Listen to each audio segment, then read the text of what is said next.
ബാ നമുക്ക് വടയുമ്പോൾ കഴിക്കാം. നമ്മുടെ ഡാൻസ് പ്രാക്ടീസിൻ്റെ ഇടയ്ക്ക് ഞങ്ങൾ അതുപോലെ എന്തെങ്കിലുമൊക്കെ സ്നാക്കിംഗ് ഒക്കെ ചെയ്യാറുണ്ട് കേട്ടോ. അപ്പോൾ അന്നൊന്നും ഇരിപ്പുണ്ടായിരുന്നില്ല, ഉണ്ടാക്കാനൊന്നും സമയം കിട്ടില്ല.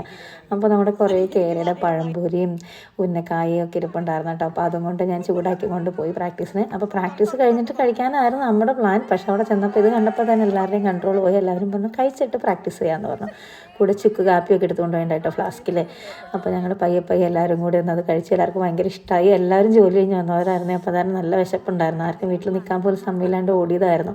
നമ്മളൊരു ഓട്ടപ്പാച്ചലിലാണ് ഇതൊക്കെ ഒപ്പിക്കുന്നത്. നമുക്കിഷ്ടമുള്ള കാര്യങ്ങൾ നമ്മുടെ വീട്ടുകാർക്കും നമ്മുടെ കൂട്ടുകാർക്കും കൂടെ സന്തോഷം കൊടുക്കുന്നുണ്ടെങ്കിൽ അതൊക്കെ ചെയ്യണം. നല്ല രസമായിട്ടോ. നമ്മൾ ഇനിയും തുള്ളാൻ നടക്കാൻ പറ്റുമോ എന്നൊക്കെ പറഞ്ഞ് അങ്ങനെ കുറേ കേൾക്കും. ഈ പ്രായത്തിലാണ് തുള്ളുന്നേ എന്നൊക്കെ പറഞ്ഞിട്ട് അതൊന്നും മൈൻഡ് ആക്കേണ്ടതാണ്. നമുക്ക് പറ്റുന്ന കാര്യങ്ങളൊക്കെ നമ്മൾ എൻഗേജ് ആയിട്ടിരിക്കുക, നമ്മൾ ബിസി ആയിട്ടിരിക്കുക. നമുക്ക് സന്തോഷം തരുന്ന കൂട്ടുകാരുടെ കൂടെ സമയം ചെലവഴിക്കുക. ഞങ്ങളുടെ ഈ വർത്തമാനത്തിനിടയിൽ ഞങ്ങൾ പറഞ്ഞു പോകുന്ന ടോപ്പിക് എന്താണെന്ന് വെച്ചാൽ ഒരു പിടുത്തം ഉണ്ടാവില്ല കേട്ടോ. തലയുമാലും അറിയാത്ത കാര്യങ്ങളെക്കുറിച്ചായിരിക്കും ഞങ്ങളിങ്ങനെ വാചാലമായിട്ട് സംസാരിക്കുന്നത്. പക്ഷെ അത് കേൾക്കാനും പറയാനും ഇതുപോലെ ചിരിക്കാനും നമുക്ക് കൂട്ടുകാരുണ്ടെങ്കിൽ പിന്നെ നമുക്കതിന് എന്തായാലും കുഴപ്പം. എന്തായാലും ഞങ്ങളുടെ കേരയ്ക്കൊക്കെ നന്ദി പറഞ്ഞിട്ട് ഞങ്ങൾ പ്രാക്ടീസിലേക്ക് കിടന്നിട്ടോ. എന്നത്തെയും പോലെ കുറച്ച് നേരം പ്രാക്ടീസ്, കുറേ നേരം വർത്താനം. ഇത്തവണ കുറേ നേരം ഭക്ഷണം കഴിപ്പായിരുന്നു. ഉണ്ണിയപ്പം പഴംപൊരിയൊക്കെ നന്നായിട്ട് ഇഷ്ടപ്പെട്ടു കേട്ടോ. പിന്നെ അതിനകത്ത് ഉന്നക്കായ ആദ്യമായിട്ട് കഴിച്ചവരൊക്കെ ഉണ്ടായിരുന്നു കേട്ടോ. അവരെല്ലാവരും വലിയ കേര ഫാൻസ് ആട്ടോ. നമുക്ക് പെർഫെക്റ്റ് ആയിട്ടുള്ള കാര്യം മാത്രം നമ്മൾ ചെയ്യാൻ പാടുള്ളൂ എന്നൊന്നും വാശി പിടിക്കേണ്ട ആവശ്യമില്ല കേട്ടോ. നമുക്ക് ഇഷ്ടമുള്ള കാര്യങ്ങളൊക്കെ ചെയ്യാം, നമുക്ക് ഇഷ്ടമുള്ളവരുടെ കൂടെ ചെയ്യാം, നമുക്ക് ഇഷ്ടമുള്ള സമയത്ത് ചെയ്യാം.